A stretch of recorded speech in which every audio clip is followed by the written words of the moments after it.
आज के इस वीडियो में एक बार फिर से आशा कार्यकर्ताओं के हड़ताल को लेकर के चर्चा होना है, जो कि आप मेरे पीछे देख पा रहे होंगे कि आशा कार्यकर्ता पूरे बिहार भर में जिस प्रकार से धरना प्रदर्शन दे रही हैं, अपने मांगों को मनवाने के लिए तरह तरह के हथकंडे अपना रही हैं।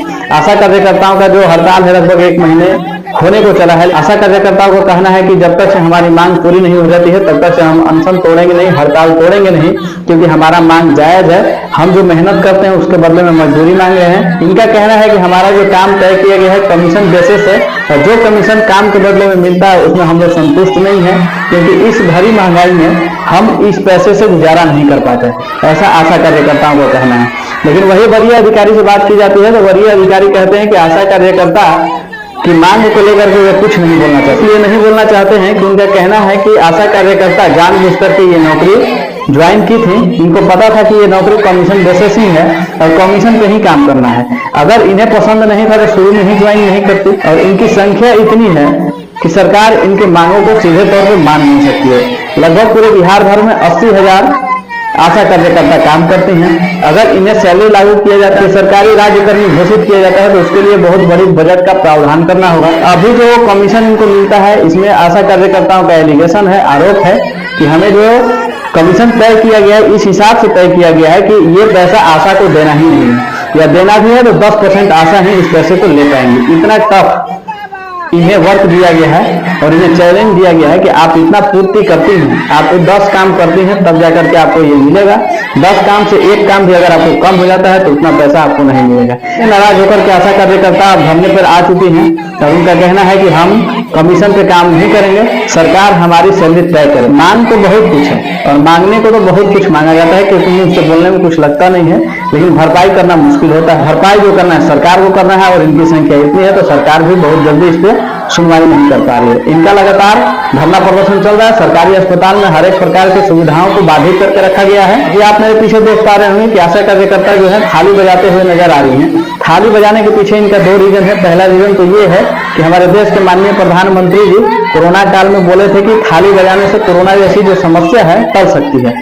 उनका ये वक्तव्य था जिस पर पूरे देश भर में थाली बजाए। वैसे ही आशा कार्यकर्ता को अपना समस्या लगता है कि हमारा भी समस्या शायद थाली बजाने से दूर हो जाएगा। दूसरा रीजन ये है कि ये बताना चाहते हैं कि हम लोग भूखे हैं, हम लोग खाना नहीं खा पा रहे हैं, क्योंकि जो हमें कमीशन मिलता है उससे हमारी भरपाई होती नहीं है, हम लोग खाना नहीं खा पाते। और अभी का जो हालात है ये हड़ताल पे है तो इनका काम नहीं हो रहा है। जब काम नहीं हो रहा है तो कमीशन भी नहीं बन रहा है, जिससे ये भूखे हैं और ये थाली बजा करके ये प्रदर्शन कर रहे हैं कि हम लोग कब तक भूखे रहेंगे, सरकार को हमारी बातों को मान लेना चाहिए। अब अस्पताल से जब एम्बुलेंस निकल रही थी आपको वीडियो में देखने को मिल जाएगा कि आशा कार्यकर्ता उसके आगे में जाकर खड़ी हो जाती हैं और एम्बुलेंस को रोक देती हैं कि आप नहीं जा सकते। क्यों नहीं जा सकते हैं? क्योंकि हम लोग हड़ताल पे हैं और अस्पताल में किसी प्रकार का सेवा हम लोग देने नहीं देंगे।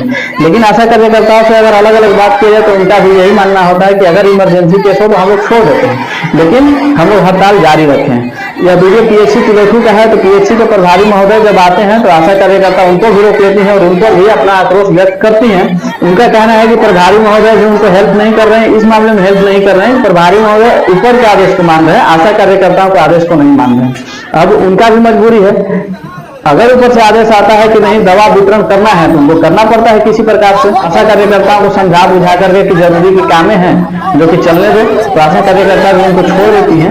लेकिन इस बार आशा कार्यकर्ता के एक गंभीर आरोप था, हम लोग का जो काम है डिलीवरी कराने के लिए पेशेंट को लेकर के सरकारी अस्पताल में लाना, तो हम लोग तो ला नहीं रहे। लेकिन अगर इमरजेंसी में कोई अस्पताल में आता है तो पेशेंट अपना ऑपरेशन कराने के लिए आता है तो यहाँ जो ऑपरेशन करने वाली एएनएम है 1000 रुपए की चार्ज करती हैं और 1000 रुपए उनसे ले लेती हैं। ये एलिगेशन ममता और एनएम पे लगता है। आशा कार्यकर्ता के द्वारा एनएम और ममता पर जो आरोप लगाया गया कि 1000 रुपए लेकर के ऑपरेशन करने, जबकि सरकारी अस्पताल में ऑपरेशन कराने में कोई चार्ज नहीं लगता। और यह बात बिल्कुल सही है कि कोई चार्ज देना भी नहीं चाहिए किसी को। अगर किसी से किसी प्रकार का कोई चार्ज लिया जाता है तो उसका वो विरोध कर सकते हैं। अगर विरोध भी करने में सक्षम नहीं है तो उसका वो वीडियो क्लिप बना करके हम जैसे पत्रकारों को दे सकते हैं। अगर इस प्रकार के सबूत हमारे सामने आते तो हम लोग को सवाल करने में सहूलियत होगा। हमारी महोदय ने भी बोला कि आप प्रूफ ला करके दीजिए, मैं उन पर जरूर कार्रवाई करूंगा, उनके खिलाफ जरूर लिखूंगा।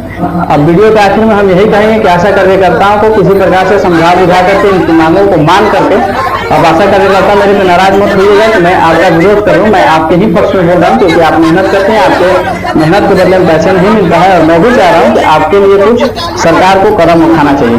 तो सरकार को जितना जल्द हो सके इनकी मांगों को सुनना चाहिए और यथा उचित कदम उठाना चाहिए ताकि आम आदमी तक पहुंचने वाली सुविधाएं बंद न हो, आम लोगों तक जो अभी तक पहुंच रही थी सुविधाएं उसमें कोई बाधा उत्पन्न न हो और लोग उसका लाभ उठा सकें, क्योंकि सरकार इस पर खर्च कर रही है आम लोगों के लिए, तो ये सुविधाएं आम लोगों तक पहुंचना चाहिए। इस वीडियो को ज्यादा से ज्यादा शेयर कीजिएगा।